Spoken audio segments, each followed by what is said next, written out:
Live from Fargo and serving you on TV, online, and on the go. This is Valley News Live at 10. 2 people have recently died in grain bin accidents in North Dakota, the latest involving a man in his 50s in Walsh County yesterday afternoon. Last Wednesday, a 56-year-old woman from Montpelier died at a farm in Stutzman County. Already this year, there have been 3 deaths, surpassing the total for all of last year. Valley News Team's Katie Opperly has more on the dangers and what's recommended to stay safe. Anytime you're on grain, the potential for it to shift, for it to fall away, for it to encapsulate you is very high. Dozens of accidents where people become trapped inside grain bins happen each year. In 2019, there were 13 incidents in Minnesota and 2 in North Dakota, according to Purdue University. Experts warn that these incidents come with a high risk of being fatal, as the contents can crush or suffocate the person trapped inside. Once it starts to flow, it's very fluid. It can take you in and encapsulate you in less than 3 or 4 seconds, depending on the pile. And once you're entrapped, it's the same with soils or any other types of aggregates. Once you're entrapped up to your knees, you can't possibly free yourself. Minnesota reported the most grain entrapment cases out of any state for 2019. When totaling up the number of cases dating back to 1962 for each state, North Dakota stands high on the list at 11th. To avoid a continued spike in 2020, safety is a top priority, from wearing the proper gear to taking extra precautions. If the bin is set up properly, it should have fall restraint and also safety lines to tether the entrant to a high point, so that if there is any type of crusting that collapses, that person is prevented from falling down into the grain. One of the most important safety tips is to use the buddy system. If someone does go inside the grain bin, make sure someone else stays outside. That way, if something does happen, they can call for help when seconds matter. Experts also recommend installing a permanent lifeline hanging from the center of the bin as a last line of security, although the top recommendation is to stay out of the bin altogether. In Fargo, Katie Opperly, Valley News Live. We have more information on our website about safety precautions for grain bins. You can find them on the VNL News app. Fargo City leaders say they're ready to address allegations leveled at them by organizers of 2 weekend rallies in Fargo. Black Lives Matter and One Fargo today shared an internal email by Police Chief Dave Todd where they say he uses racist language to describe demonstrators. Fargo Mayor Tim Mahoney says the groups are giving the city the cold shoulder by protesting and refusing to sit at the table. Organizers say they want those arrested for the May 30th riot to be freed from jail. These gentlemen rioting or looting these businesses, because as of today, there's no proof that has been shown. You're always going to get kind of threats, or when you're, speaking out, especially for rights. The mayor and police chief say they'll sit down with Valley News Live tomorrow to answer questions about the internal investigation into former Deputy Chief Todd Osmondson and what they say are erroneous comments made by the rally organizers. Thomas Beadle will be on the November ballot after winning the Republican primary race for state treasurer in North Dakota. The Secretary of State's office declared Beadle the winner with 52% of the vote. The race was too close to call between Beadle and Dan Johnston last week. Beadle will face Democrat Mark Haugen, who ran unopposed in the primary. The state of Minnesota is reporting 9 new COVID-19 related deaths today. The death toll in the state now stands at 1,313. Overall, another 197 positive tests are being reported.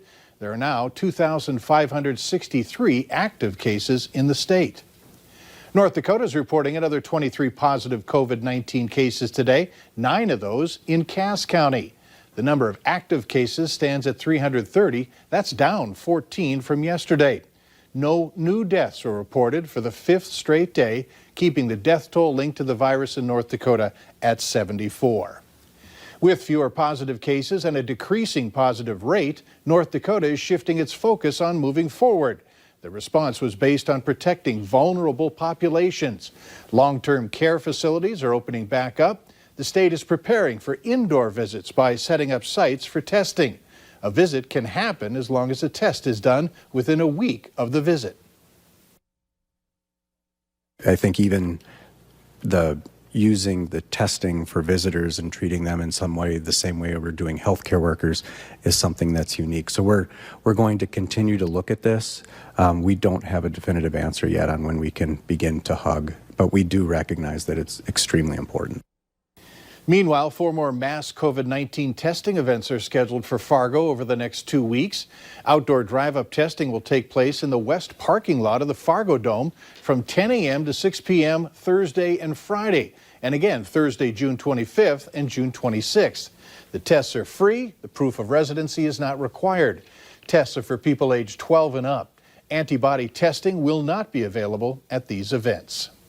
As a new school year looms, the health department in North Dakota is urging parents to make sure their children are up to date on immunizations. Hallie Brown tells us more. North Dakota state law requires students in grades kindergarten through 12 to have a minimum number of immunizations before they can attend school. But fear of COVID-19 has made a lot of parents nervous. Just relax, take a deep breath. Health experts say vaccinating kids against preventable diseases is the best way to stop the spread of infection. It will likely be months before a COVID-19 vaccine is available. But in the meantime, we have safe, proven, effective vaccines that can prevent vaccine-preventable diseases. Indeed, Department of Health leaders are encouraging parents to get their children's shots now rather than waiting until right before school starts or in case COVID-19 numbers go up in the fall. We really want to make sure those children are up to date before they kind of join that congregate setting again. That's when it's going to be most effective. And if you don't know which vaccines your child needs, check with your doctor. For more information on school immunization requirements, go to health.nd.gov/immunize. The summer travel season is starting to take off, and Delta Airlines is showing off its cleaning and safety measures in an effort to get people back to flying. All Delta customer service agents must wear a mask, and passengers as well. Employees get their temperature checked every day and will be all tested for COVID-19 this week. They're also trained to spot coronavirus symptoms on board. Planes are being filled to 60% capacity, and middle seats are off limits. After every flight, the planes are sprayed down with disinfectant chemicals called electrostatic cleaning. These cleaning practices that you may have experienced a bit earlier, all of these are going to continue indefinitely.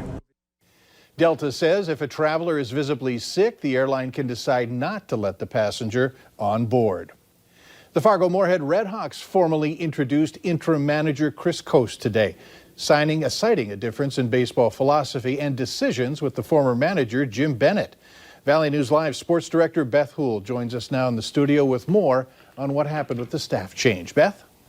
The Redhawks telling me today this coaching change was happening before the Redhawks took the field again, whether that was this summer or next, and whether or not Chris Coast would have been available. That being said, the Redhawks say they are thrilled to have Coast, a former Redhawk himself, a longtime coach and a World Series champion, as their next manager. Coast explained to me, while winning is always the top priority, the product on the field is important in more than one way, explaining fans should leave with a smile, win or lose. And that means allowing guys to embrace their personalities on the field. And it'll be easy because when you have a guy like, say, Brendan Metzger comes to mind. If you've watched Brendan Metzger on or off the field, you know he's a showman. And we do want some of that. We want fans in the seats when they leave, win or lose. We want them to want to come back. Metzger, known for his dance moves and an encounter with a trash can 2 summers ago, tells me he will be back this summer, and the entire list of players on their way to Fargo can be found on the VNL News app. They open the season Friday, July 3rd at 7:02 against Winnipeg. It will be the first of 42 games for the home games for the Redhawks this summer. All right, thanks, Beth. The Redhawks will have safety precautions in place to make Newman Outdoor Field safe for everyone. They will open at about 50% capacity to start, with hopes of those numbers growing throughout the season.